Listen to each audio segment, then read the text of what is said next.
ভাবা যায়নি ভারতে এসে তালেবান এমন বিশাল সমর্থন দেবে। ভারতের সঙ্গে বড় এক চুক্তি করে ফেললো তালেবান। ভারত পেয়ে গেল এক অজেয় দুর্গ, আর তালেবান দিল ইসলামাবাদ বেজিং জোটকে 440 ভোল্টের ঝটকা। জাতিসংঘে বেজে উঠল ভারতে দামামা। কিভাবে মোদি ডোভাল জয়শঙ্করের একত্র কূটনৈতিক চাল উল্টে দিল বিশ্বের সবচেয়ে বড় দাবার বোর্ড। তো সেটাই আমরা আজকে খুলে বলবো। যখন পুরো পৃথিবী ইউক্রেনের যুদ্ধক্ষেত্র আর তাইওয়ানের উত্তপ্ত সমুদ্রের দিকে দূরবীন তাক করে ব্যস্ত, তখন ঠিক সেই সময় নিউ দিল্লির বুকের মধ্যে রচিত হচ্ছিল একটা নীরব কূটনৈতিক মহাভারত, যা টের কোনো গুপ্তচরই পায়নি। এটা কোনো সামরিক অভিযান ছিল না, কিন্তু এর প্রভাব এবং বিস্ফোরণ কোনো পারমাণবিক বোমার চেয়ে কম নয়। এটা ভারতের সেই সাইলেন্ট স্ট্রাইকের কাহিনী, যা রাওয়ালপিন্ডির সামরিক সদর দপ্তরে বসে থাকা পাকিস্তানি জেনারেলদের চিরস্থায়ী অনিদ্রা দিয়েছে। এটা সেই কাহিনী যা পাকিস্তানের 40 বছরের পুরনো মহাযোজনা স্ট্র্যাটেজিক ডেট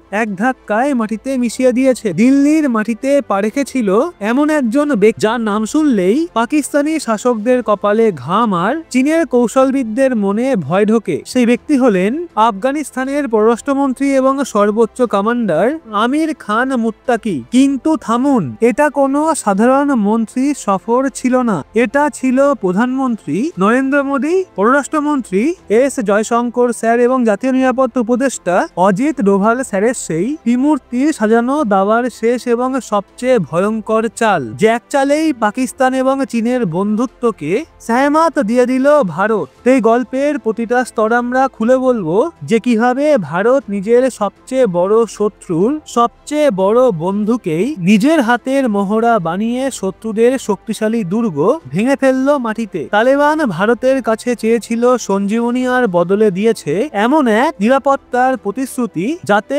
পাকিস্তান স্তব্ধ। না কোনো ভয়, না কোনো চাপ। এখন কাবুলের ক্ষমতার শিখরে উড়বে ভারতের পতাকা। দিল্লিতে লেখা হচ্ছে দক্ষিণ এশিয়ার নতুন মহাভারত। শত্রুদের প্রতিটা চাল ব্যর্থ। ভারত চাললো এমন এক গোপন খেলা, যে ইসলামাবাদ থেকে বেজিং পর্যন্ত ছড়িয়ে পড়েছে হাহাকার। কেন মুত্তাকির দিল্লি সফর এত বড় ঘটনা? এর পেছনের কাহিনী বুঝতে গেলে 4 বছর পেছনে যেতে হবে, যখন মার্কিন সেনারা আফগানিস্তান ছেড়ে পালাচ্ছিল আর তালেবান দখল নিচ্ছিল কাবুলে। যদি সেই দিন কোনো দেশ সবচেয়ে বেশি আনন্দ পেয়ে থাকে, তা ছিল পাকিস্তান। রাওয়ালপিন্ডি জেনারেলরা মিষ্টি বিতরণ করেছিল, ভাবলো তারা যেন আফগানিস্তানকে নিজের পকেটে পুরে ফেলেছে। তাদের পরিকল্পনা ছিল কাবুলে তাদের পুতুল সরকার বসবে, আর সেই তালেবানকে ব্যবহার করা হবে ভারতের বিরুদ্ধে জঙ্গি খেলার পুতুল হিসাবে। কাশ্মীরে অস্থিরতা ছড়ানো হবে, ভারতকে পশ্চিম সীমান্তে চিরকাল জড়িয়ে রাখা হবে। কিন্তু তারা একটাই ভুল করেছিল। এটা আসলে ছিল 2021-এর ভারত, সেই নতুন ভারত যে শত্রুর ভয়ে ঢুকে দিতে জানে। তো ভারত নীরবে নিজের দাবার বোর্ড সাজাতে শুরু করেছিল। তালেবান নেতারা ট্রাভেল ব্যানের আওতায়। প্রথমেই বুঝুন, তালেবানের প্রায় সমস্ত শীর্ষ নেতা জাতিসংঘের স্যাংশনের তালিকায়, ফলে তারা আফগানিস্তানের বাইরে পা রাখতে পারে না। তাহলে প্রশ্ন ওঠে, মুত্তাকি দিল্লি এলো কিভাবে? তো সেখানেই শুরু অজিত ডোভালের আসল মাইন্ড গেম। ভারত জাতিসংঘের মঞ্চে নিজের কূটনৈতিক শক্তি এমন ভাবে প্রয়োগ করলো যে বিশ্বের বড় বড় দেশ না বলতে পারলো না। ভারত প্রস্তাব রাখলো, যদি আফগানিস্তানের স্থিতি আনতে হয় এবং তাকে সন্ত্রাসের ঘাঁটি হতে আটকাতে হয়, তবে তালেবানের সঙ্গে সরাসরি সংলাপই একমাত্র পথ। বিশ্ব ভারতের যুক্তি অগ্রাহ্য করতে পারল না। এটাই ছিল ভারতের প্রথম কূটনৈতিক জয়, আর পাকিস্তানের জন্য প্রথম 440 ভোল্টের ধাক্কা।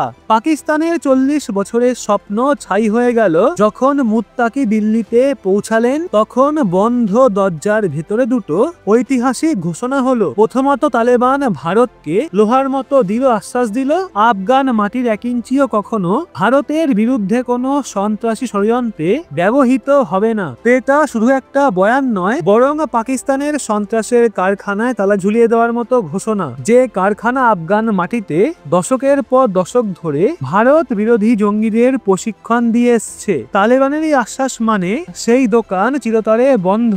এটা ছিল পাকিস্তানের প্রক্সি ওয়ার হওয়ার কৌশলের ওপর ভারতের সরাসরি সার্জিক্যাল স্ট্রাইক বদলে তালেবানের ঐতিহাসিক দাবি। এই দৃঢ় আশ্বাসের বদলে তালেবান ভারতের সামনে একটা বিস্ফোরক দাবি রাখলো, সময় এসছে ভারত যেন আমাদের সরকারকে আনুষ্ঠানিকভাবে স্বীকৃতি দেয়। এই দাবি পৃথিবীর কোনো দেশ এখনো মানেনি, কিন্তু পাকিস্তানকে বাইপাস করে ভারতের কাছেই দাবি জানানোই প্রমাণ করে তালেবান বুঝে গেছে এই অঞ্চলের আসল বিগ বস কে। তারা জানে যদি দিল্লি মান্যতা দেয় তবে বিশ্বদৃষ্টিও এক রাতে বদলে যাবে। তালেবান এখন বুঝেছে দিল্লির বন্ধুত্ব ইসলামাবাদের বিষাক্ত শখের চেয়ে হাজার গুণ মূল্যবান এবং নির্ভরযোগ্য।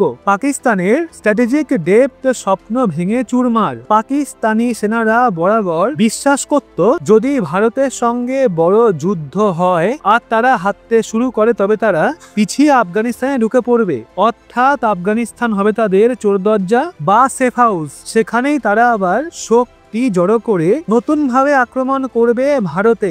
এই এক স্বপ্ন পূরণের জন্যই আইএসআই প্রথমে মুজাহিদ্দিন পরে তালেবান তৈরি করেছিল। তাদের বিশ্বাস ছিল কাবুলের সিংহাসনে সবসময় এমন কেউ থাকবে যে রাওয়ালপিন্ডির ইশারায় নাচবে। 2021-এ তালেবান কাবুল দখল করলে পাকিস্তানের জেনারেলরা সেই স্ট্র্যাটেজিক ডেপ পূরণের পরবে মেতেছিল, কিন্তু ভারতের চাণক্য নীতি তাদের সেই 40 বছরের স্বপ্নকে কবর দিয়েছে। ভারত দেখিয়েছে আয়না। ভারত তালেবানকে বুঝিয়ে দিল পাকিস্তান তোমাদের বন্ধু নয়, ব্যবসায়ী। সে দুনিয়াকে বলে তোমরা সন্ত্রাসী, আর সেই ভয় দেখিয়ে আমেরিকার কাছ থেকে ডলার আদায় করে। কিন্তু ভারত তোমাদের সঙ্গে সমান মর্যাদার সম্পর্ক চায়। আমরা তোমাদের বাচ্চাদের জন্য স্কুল বানাতে চাই, তোমাদের কৃষিক্ষেতের জন্য বাঁধ এবং ভবিষ্যতের জন্য রাস্তা তৈরি করতে চাই। ভারত শুধু মুখে বলেনি, বরং কাজের মাধ্যমে বিশ্বাস অর্জন করেছে। যখন পুরো বিশ্ব তালেবান দখলের পর আফগানিস্তানকে ফেলে দিয়েছিল তখন একমাত্র ভারতই ছিল যে গম এবং ওষুধের মানবিক সহায়তা পাঠিয়েছে। সেই কারণেই তালেবান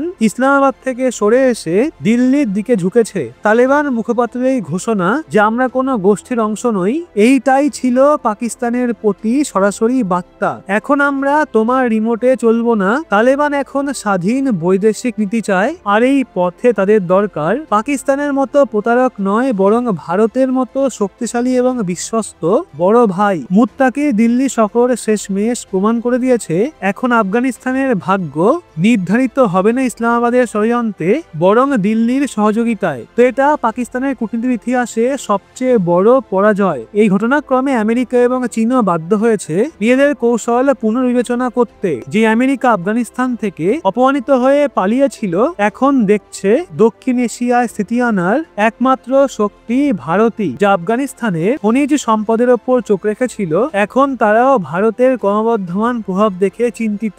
ড্রাগন জানে যেখানে ভারতের প্রভাব থাকবে সেখানে চীনের দাদাগিরি চলবে না। এই সফর পাকিস্তানের মুখে কষিয়ে চপেটাঘাত। মুত্তাকির সফরের আরেকটা গভীর প্রতীকী দিক ছিল তার দারুল উলুম দেববান্ধ সফর। দেববান্ধ সেই জায়গা যেখান থেকে দেববন্দি মতবাদ শুরু হয়েছিল, যা তালেবানও মানে। কিন্তু দেববান্ধের পণ্ডিতরা সবসময় ভারতের ঐক্যের কথা বলেছে, দেশভাগের বিরোধিতা করেছে।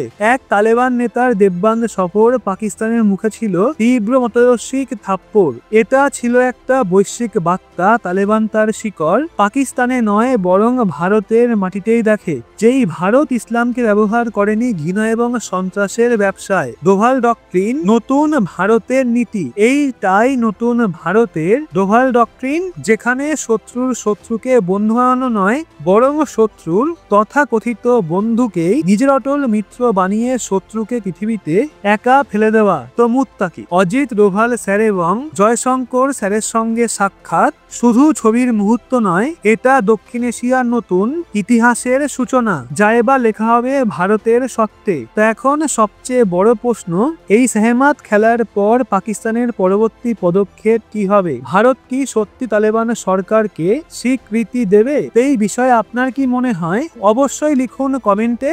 ভিডিওটা ভালো লাগলে লাইক করে শেয়ার করবেন আপনার বন্ধু বান্ধবদের, এবং এরকমই লেটেস্ট ইনফরমেটিভ ভিডিও পেতে সাবস্ক্রাইব করে চোখ রাখবেন রহস্য বাংলার পর্দায়।